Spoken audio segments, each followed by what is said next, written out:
decir, de las grasas, son importantes porque contribuyen, como sabemos muy bien, a la formación de las membranas biológicas, ¿sí? Esto es lo que vamos a ver. Ustedes van a asociar la estructura del tracto digestivo con la función que va a estar cumpliendo, ¿no?, en los animales, y vamos a hablar sobre la motilidad gastrointestinal en esta primera parte, ¿sí? Este es el contenido que vamos a ver hoy día y vamos a empezar. Estoy buscando voces por ahí. Recordar un poco, no sé si ya llevaron ustedes histología, pero sabemos que el tracto gastrointestinal está formado por 4 capas. ¿Cuáles son esas capas?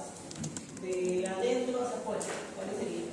Mucosa, submucosa, muscular y la serosa, ¿correcto? Entonces, estas capas van a contribuir a que se pueda dar este proceso digestivo.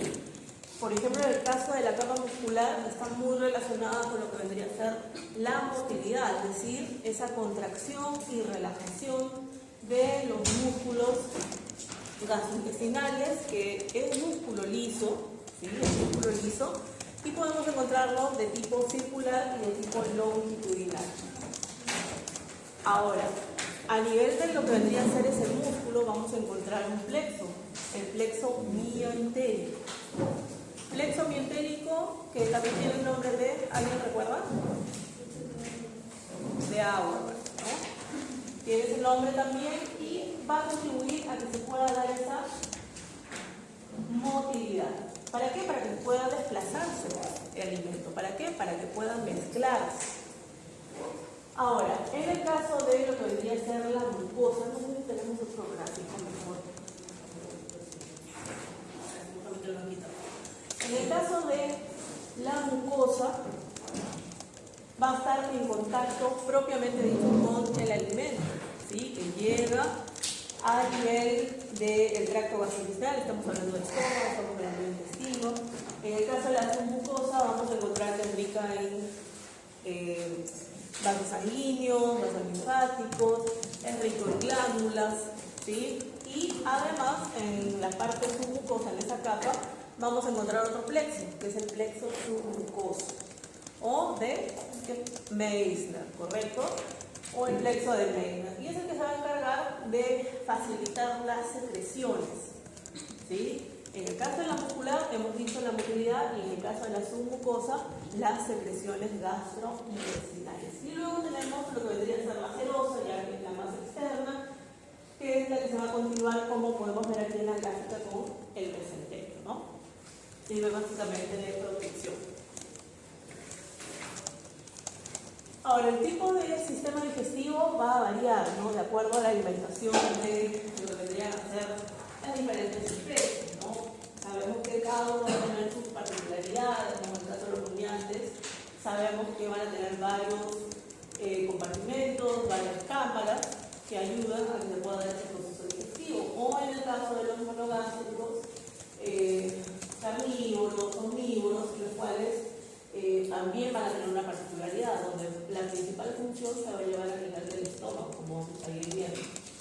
O, por ejemplo, en el caso de lo que vendrían a ser fermentadores postgástricos, ¿no?, como ocurre con los caballos, con los conejos, y que van a tener una función principal en lo que vendrían a ser, sobre todo, a nivel del intestino grueso, ¿sí? Bueno, y en esta gráfica que tenemos aquí nos muestra cómo está distribuido en proporción, ¿no? Por ejemplo, en el caso de lo que vendría a ser el intestino delgado, por ponerles un ejemplo, vean aquí en el caso de los humanos, tiene una longitud muy amplia, ¿no? Sabemos que el intestino, en el caso de los humanos, es larguísimo, ¿verdad? En el caso de las gorilas es mucho menor esa longitud. Y eso se debe básicamente también al tipo de alimentación que presentan, ¿no? Entonces, cada sistema digestivo va a estar adaptado de acuerdo a los hábitos que tengan estos animales, ¿ok? Aquí podemos ver otro comparativo de varias especies, ¿no? Por ejemplo, en este caso nos muestra lo que vendría a ser un tiburón, donde sabemos, no sé si recuerdo también por fisiología, que no presenta un intestino delgado tan largo,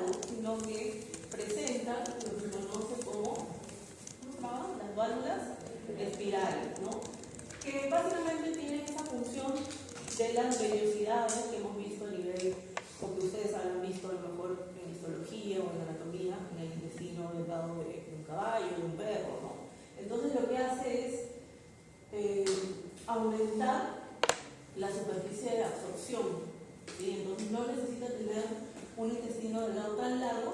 ¿Por qué? Porque presenta estas válvulas espirales, ¿no? Ahora, por ejemplo, en el caso de las aves, sabemos que también tienen ciertas particularidades digestivas, donde vamos a encontrar lo que vendría a ser, por ejemplo, el buche, ¿sí? ¿Cuál es la función del buche? Almacenamiento, ¿correcto? Luego tenemos lo que vendría a ser el proventrículo, que es el estómago glandular, ¿correcto? Que tiene la función de secretar algunas enzimas y preparando el proceso digestivo en este tipo de especies. Y finalmente tenemos la molleja. En el caso de la molleja tiene unas paredes muy gruesas, ¿no? ¿Y eso sirve para qué? Para poder triturar, ¿no? Que ahí realiza la trituración, digamos, mecánica del alimento, ¿correcto? Y luego pasa ya a las estructuras posteriores, luego el intestino delgado, donde finalmente, una vez que se aprovecharon los nutrientes, va a ser eliminado a través de la cloaca. En el caso de los mamíferos, vamos a tener particularidades porque sabemos que tenemos animales monocavitarios y policavitarios, ¿no? En este caso, estamos viendo monocavitario, es decir, que tiene lo que se podría decir un solo estómago, ¿sí? Que es donde se va a realizar una función glandular, enzimática, porque a este nivel se van a estar liberando ciertas sustancias químicas, se están liberando enzimas, sobre todo para la digestión de proteínas. Y una vez que se ha dado ese proceso a nivel del estómago, pasa a ser los compartimentos posteriores, es decir, a nivel intestinal, donde se va a realizar la absorción de estos nutrientes necesarios para estas funciones que hemos estado hablando al principio de nuestra clase. ¿Ok? Y lo vamos a ir viendo en estas clases que vamos a tener durante esta semana 10, ¿verdad? 10, 11, 12, hasta la 3, hasta la 12. ¿Qué cosa? ¿Sí?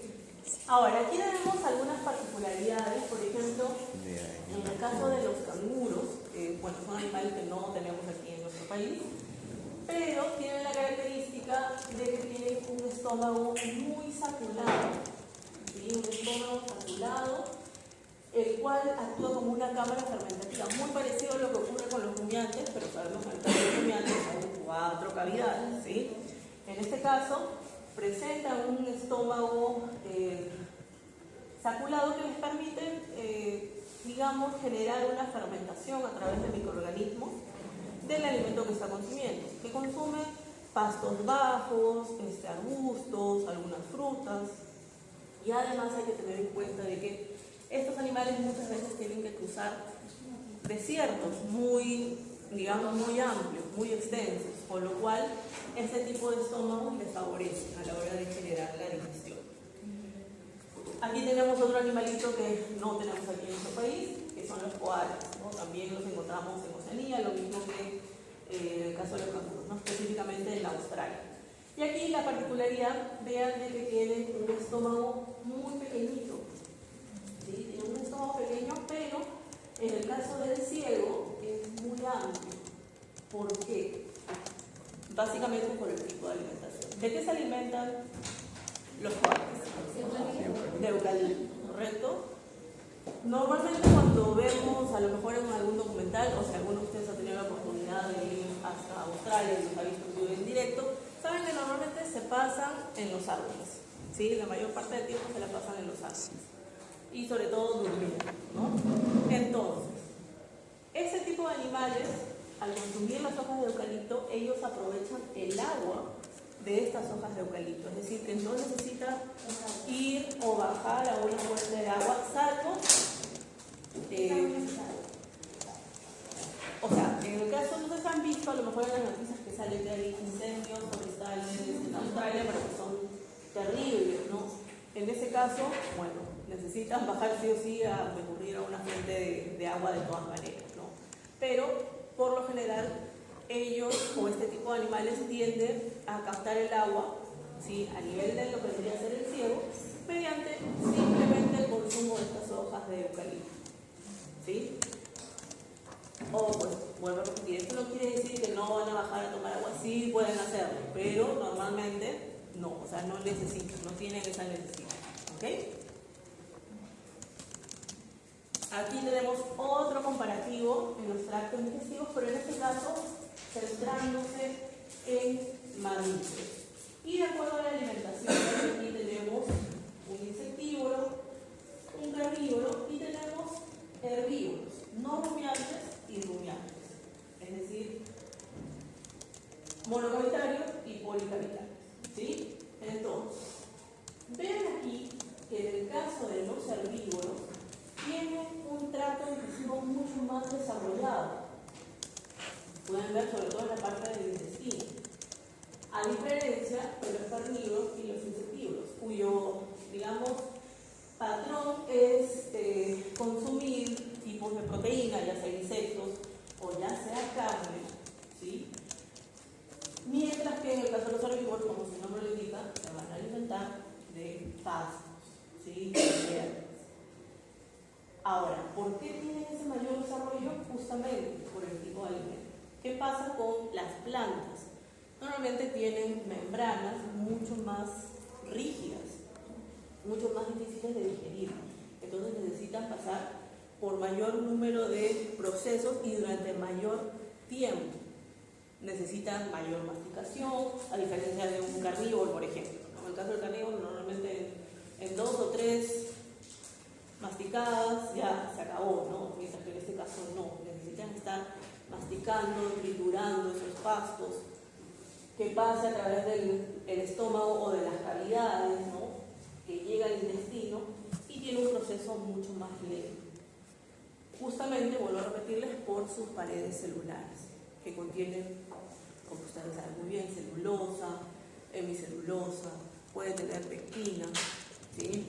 En algunos casos puede tener lignina, ¿sí? La lignina normalmente se presenta en pastos viejos, esos pastos amarillentos que vemos son secos, ¿no? Tienen poco contenido de agua, por lo tanto tienen mayor porcentaje de lignina, lo cual hace que prácticamente sea indigerible, ¿no? Entonces ustedes le pueden dar a su ganado pastos secos que van a generar volumen, va a llenar al animal, pero no le va a aportar ningún nutriente, porque es muy difícil de poder digerir, a diferencia de si tiene celulosa, hemicelulosa o pectina, ¿sí? Entonces tener en cuenta ello. Entonces, en el caso de los insectívoros y los carnívoros, también el tracto gastrointestinal es más corto, porque también se absorbe más rápido de la proteína. Sí, o sea, la proteína se digiere un poco lento, pero el proceso es mucho más rápido comparado con los cereales, ¿sí? Y acá tenemos una clasificación que hizo Van Soes a finales del siglo pasado. Parece, bueno, me da risa decir el siglo pasado, ¿no? Bueno, yo soy del siglo pasado y es muy gracioso. Para mí, soy conocer esto. Ahora, tenemos esta clasificación que nos hace Van Soes, que nos habla de los fermentadores. Entonces podemos tener fermentadores pregástricos y fermentadores postgástricos. En el caso de los fermentadores pregástricos tenemos al grupo donde se incluyen a los rumiantes, ¿sí? Donde tenemos, bueno, ejemplo de rumiantes, tenemos a lo que vendrían a ser vacas, ovejas, cabras, camélidos. Y aquí vamos a encontrar a lo que se conocen a los herbívoros de pasto y herbívoros selectivos. Eso seguramente ustedes eso ya lo van a ver en pasturas, mucho más detallado. Eso no me, o sea, digamos que esta partecita no me, para mí no es tan fisiológica, ¿sí? Esta parte sí, por lo menos reconocerlas, ¿no? Y tenemos los fermentadores pregástricos no rumiantes, es decir, aquellos que son monogravitarios. Y aquí vamos a ver algunas especies, como por ejemplo el caso que hemos visto, ¿no? El caso del canguro hablamos un poco, ¿no? Que tenía el estómago saturado. En el caso de los hipopótamos también, por ejemplo. Y en el caso de los fermentadores postgástricos, quiere decir que la fermentación microbiana se va a realizar ya en lo que vendrían a ser los intestinos, sobre todo a nivel del intestino grueso, ¿sí? Entonces tenemos otra vez una clasificación de fermentadores postgástricos que pueden ser secales o colónicos, ¿sí? Entre los secales, es decir, se va a realizar esa fermentación a nivel del ciego en animales como por ejemplo el koala, ¿no? Podemos ver también el caso del cuy, del capibara, ¿no? De los conejos, las liebres. Ellos tienen una fermentación de tipo secal. Y en el caso de los colónicos, es decir, se va a realizar a nivel del colon, podemos clasificarlos otra vez en colónicos saculados y no saculados.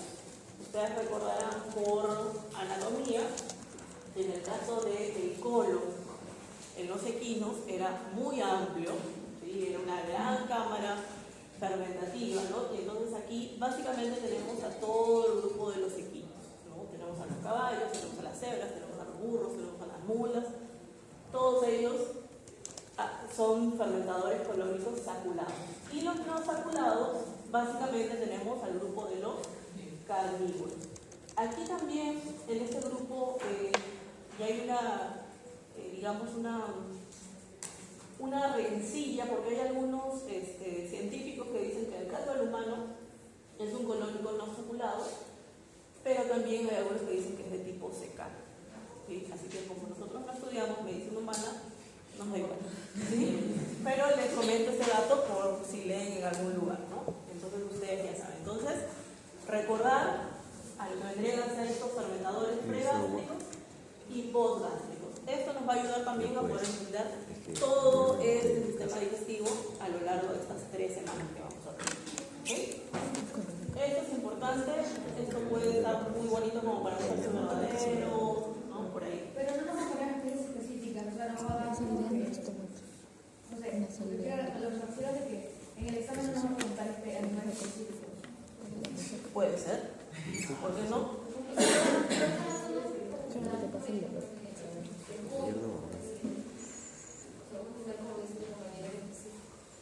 Claro, puedo preguntar en específico, ¿no? Sí me ha pasado, porque sí he preguntado así por especies en específico con este tema, y no saben de qué animales estoy hablando, y son animales que sí están en nuestra zona. Tampoco les voy a preguntar nada complicado, porque como les digo, son animales que están en nuestra zona y no reconocen qué tipo de fermentador podría ser. Muy bien, ¿alguna pregunta hacia aquí? Sí, hablando de cuy, ¿qué tipo de fermentador sería? En el caso del cuy, como vemos aquí, es de tipo secal. Secal. Sí, no fecal, secal. Nosotros la consulta más en los no dominantes, herbívoros selectivos, es un cancerígeno, ¿no? ¿Aquí? Eso es un gerbo. Para mí es un gerbo. Y lo del costado es un gerbo. Sí, es un gerbo. Pero vuelvo a repetir, esta parte yo no les voy a preguntar, esta parte. Sí. Pregunto más la especie con el tipo de fermentador que podría ser. ¿Sí?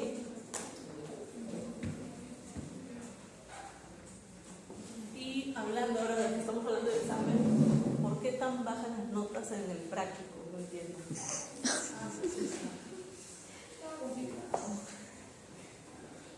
Yo lo leí, lo leí después ya cuando ustedes lo dieron, no lo vi tan complicado. ¿Qué no quiere? Usted no quiere. Es muy diferente.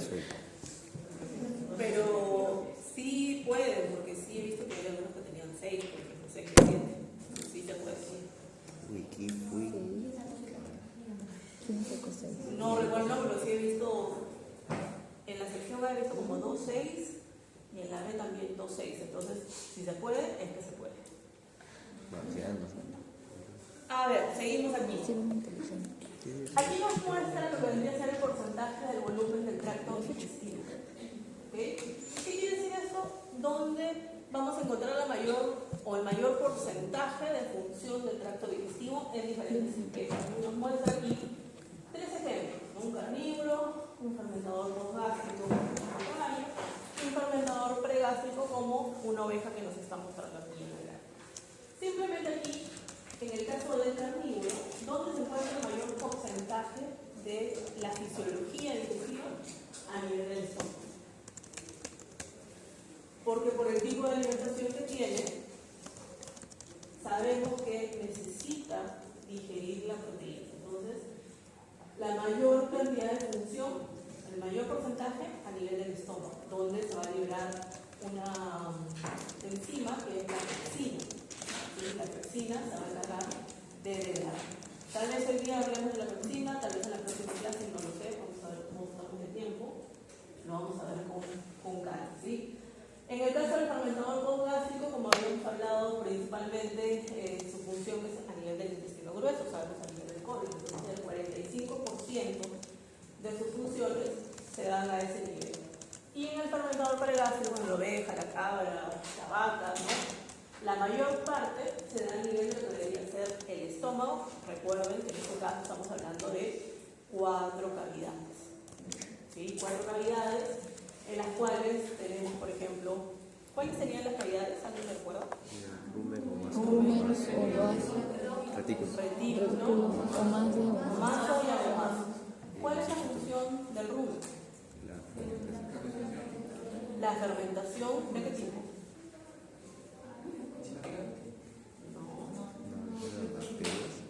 Fermentación microbiana.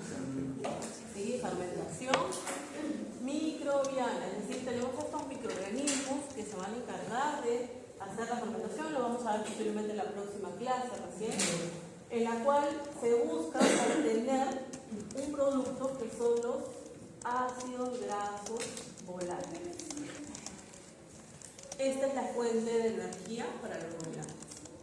Esa es la finalidad. Formar ácidos grasos volátiles que se van a absorber en las paredes del rumen. Lo vamos a ver con calma en su momento. ¿Sí? En el caso del retículo, tienen, tal vez recuerdan por anatomía, tienen las formas de unas redecillas, como unas celdas. ¿Perdón? Como un panal de abejas, correcto, ¿no? Podemos hacer ahí el comparativo. Y cumple una función muy importante porque muchas veces cuando se deja el ganado en pastoreo libre en el campo, pueden ingerir, no sé, a lo mejor estuvieron construyendo una valla, una cerca, y se olvidaron un clavo, se olvidaron, no sé, un alambre, y esos animales, como no generan mucha diferencia a la hora de construir el alimento, va hacia adentro, ¿no? Y normalmente tiende a quedar atrapado entre esas redecillas, ¿no? Estos clavos, estos alambres. ¿Que se puede complicar? Sí, por supuesto, y seguramente lo van a ver, ¿perdón? Retículo peritonitis traumática. Seguramente lo van a ver en clínicas rumiantes, por ahí, lo van a ver. Sí, entonces su función es dejar atrapados ahí a ciertos elementos. En el caso del omaso, su función básica es tratar de absorber moléculas de agua. ¿Sí? Y el abomaso cumple una función similar al estómago de un monocavitario, es decir, que va a estar liberando ácido clorhídrico, va a estar liberando pepsina, ¿sí? Para ya terminar con el proceso digestivo, que lo vamos a ver, como les digo, la próxima semana. ¿Ok? Entonces, vean aquí estos porcentajes, cómo se distribuyen. Aquí les hemos dejado algunos datos, ¿sí? Que ustedes ya se van a encargar de leer, ¿no? En los comentarios. Lo vamos a ir viendo en todas las clases, es como una especie de resumen, ¿no? Donde fíjense, nos habla de cuánto es el pH, ¿no? Que es muy importante, ¿no? En el caso de los monocavitarios, ese pH tiene que ser muy bajo para generar esa digestión. Ay, no me falla esa hora.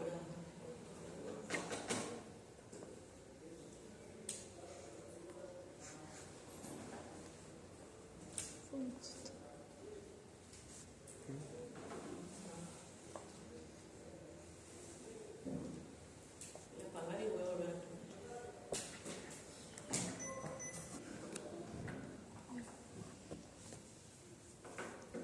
Profe, ¿cuál era la función de la pepsina? La pepsina se encarga de degradar las proteínas.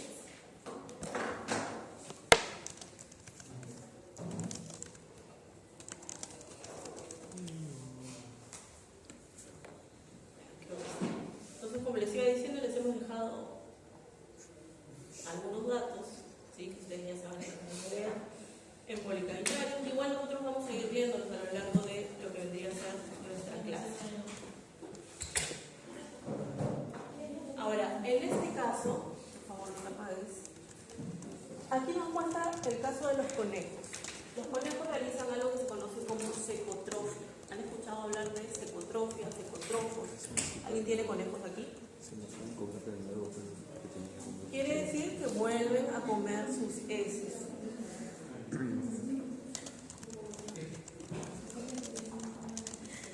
¿Qué quiere decir esto? Que en el caso de los conejos, ellos realizan dos tipos de defecaciones.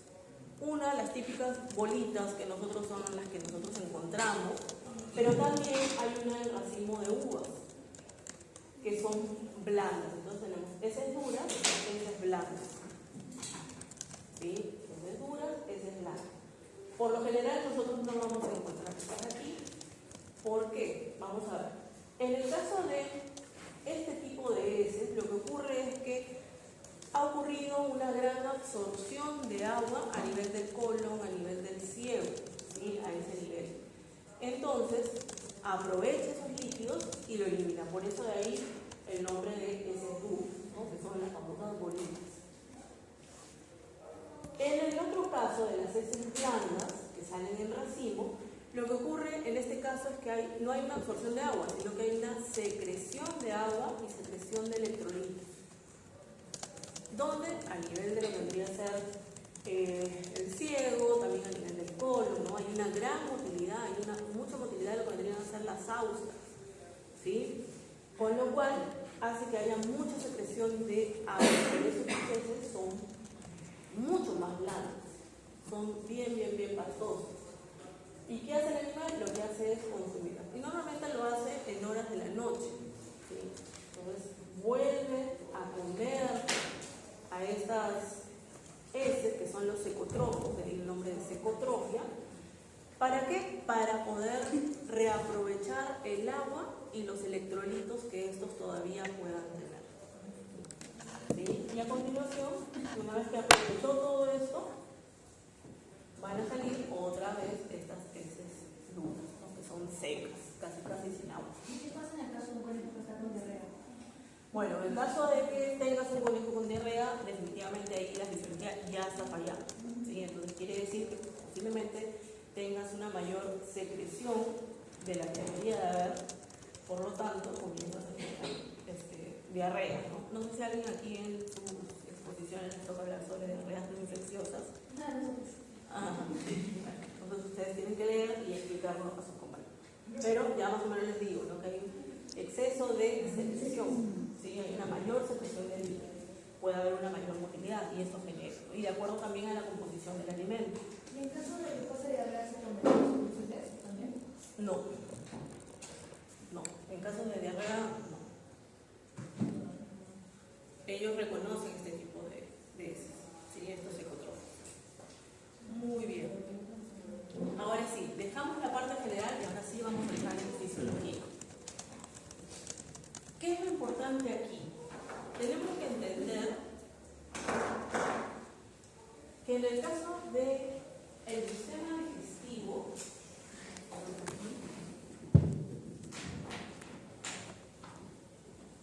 vamos a encontrar un sistema nervioso extrínseco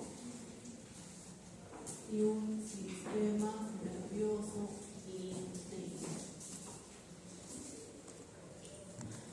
El extrínseco quiere decir que proviene desde el exterior, o sea, dentro del organismo, pero digamos externo al sistema digestivo. Y está dado básicamente por el sistema nervioso autónomo, que se va a dividir en simpático y parasimpático. Ya saben muy bien. Y el intrínseco es el que se va a dar a nivel local, representado por el sistema nervioso entero. ¿Sí? Sistema nervioso entero. Y eso lo vamos a ver ahorita. Ven aquí, en el caso del sistema nervioso extrínseco, hemos visto que aquí el principal es el sistema nervioso autónomo. Quiere decir que vamos a tener señales del parasimpático y del simpático que van a llegar hasta el sistema digestivo. Y quiero que vean aquí están las capas de las cuales nosotros hemos estado hablando. Mucosas, submucosas,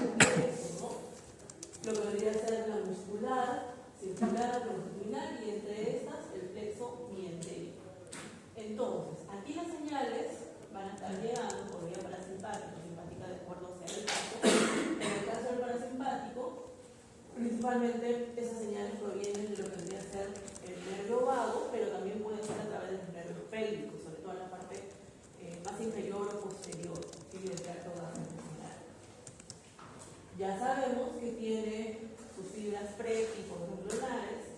Las preganglionares liberan acetilcolina, que se van a unir con las postganglionares. ¿Qué receptores encontraríamos aquí? Entre pre y postganglionares.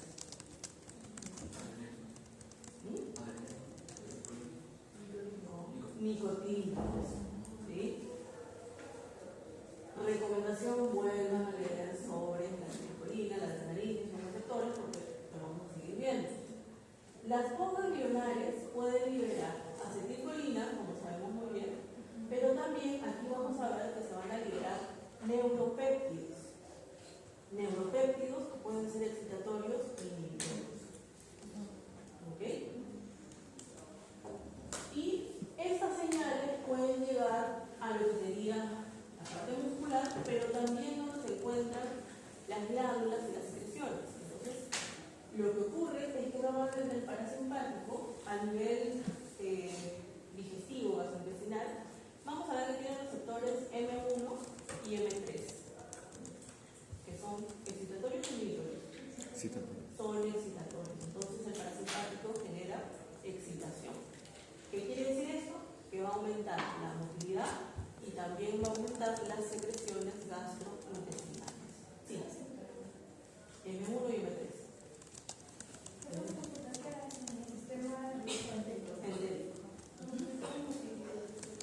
¿Cómo? Las secreciones. Por el otro lado tenemos el simpático. En el caso del simpático sabemos que también tiene fibras pre y postganglionares, y en este caso las preganglionares liberan acetilcolina. La acetilcolina, cuando es sinapsis con las postganglionares, ya sabemos con los receptores nicotínicos, se une a estos, y las postganglionares van a liberar adrenalina o noradrenalina. En este caso, vamos a ver que presentan receptores de tipo alfa-2, es decir, de tipo inhibitorio, mayoritariamente. Entonces recuerden que los alfa-2 van a generar inhibición. ¿Qué quiere decir esto? Que va a disminuir la motilidad y va a disminuir las secreciones gastrointestinales. ¿Sí? ¿Queda claro? Entonces, ¿podría decirse que el parasimpático es para comenzar la movilidad y el simpático para detenerla? Claro, uno estimula, el otro inhibe. Muy bien.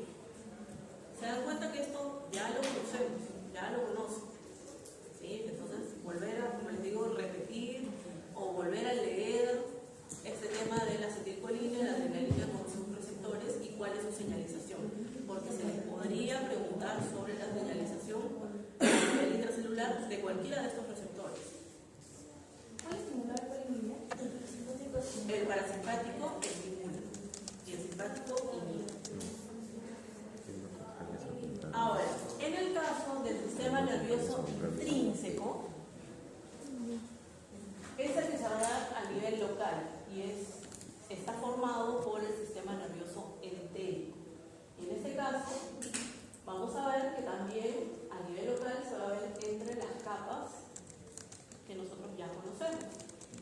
Ahora, lógicamente, aquí vamos a encontrar en este sistema nervioso entérico, vamos a encontrar neuronas aferentes, receptores, neuronas aferentes, centros integradores formados por interneuronas, neuronas eferentes o motoras, y que van a dar, lógicamente, una respuesta, ¿sí? Que puede ser a nivel de la parte muscular para aumentar o disminuir la motilidad, o a nivel de lo que vendría a ser el efecto submucoso para aumentar o disminuir las secreciones. ¿Ok? Pero ojo, estos dos sistemas, este sistema nervioso entérico y el sistema nervioso autónomo, están muy relacionados, porque vean aquí cómo el parasimpático y el simpático, por medio de sus señales, por medio de sus neurotransmisores, pueden llegar a estimular a estas neuronas que vamos a encontrar a nivel local. Y es lo que vamos a ir viendo. ¿Sí? ¿Sí se entiende, verdad? ¿Puedo repetir lo que va a decir? que están estrechamente relacionados porque van a llegar señales del sistema nervioso autónomo a lo que vendrían a ser estas neuronas. ¿Sí? ¿Pueden estimularlas? Sí. ¿Pueden inhibirlas? También. Eso es el sistema nervioso Entero.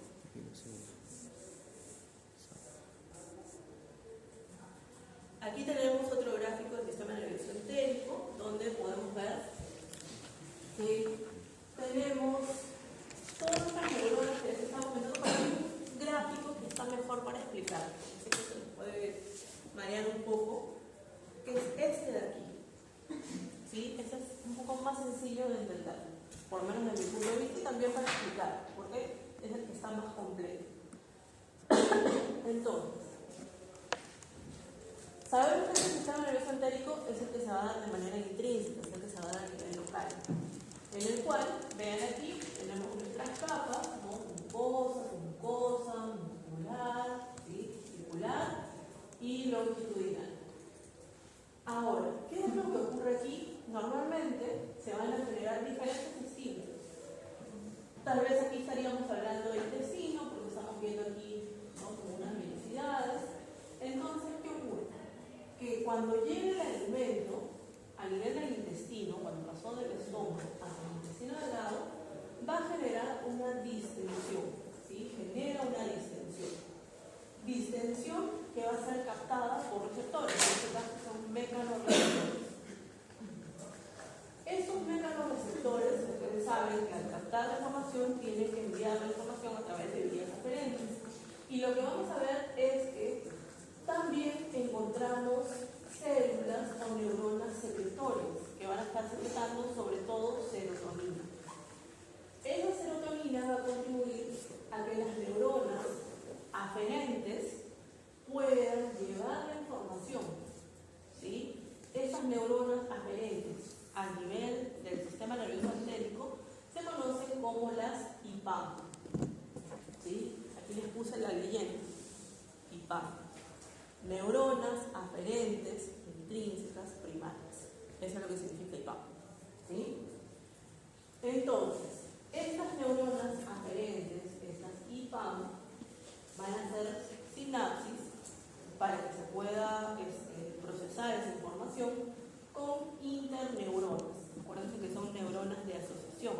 Y tenemos interneuronas ascendentes y interneuronas descendentes. ¿Cuáles son las ascendentes? Las que van hacia la parte oral.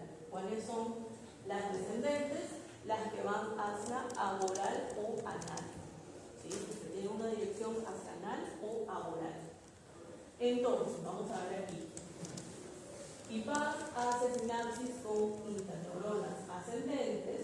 Estas interneuronas ascendentes van a hacer sinapsis con motoneuronas ascendentes, ¿sí? Que son las eferentes, obviamente, que van a liberar acetilcolina y van a liberar otro neuropéptido, que es la sustancia P. ¿Sí? La sustancia P.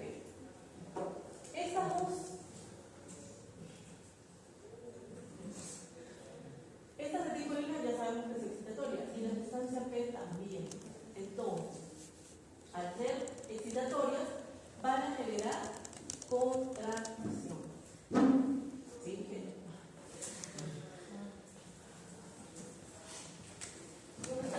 está mal entrado.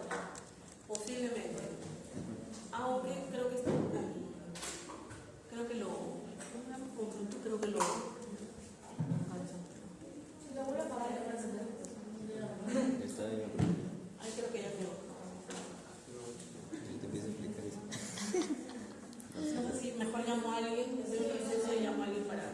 Porque eso sí es importante de entender. Chicos, se acabó el stream.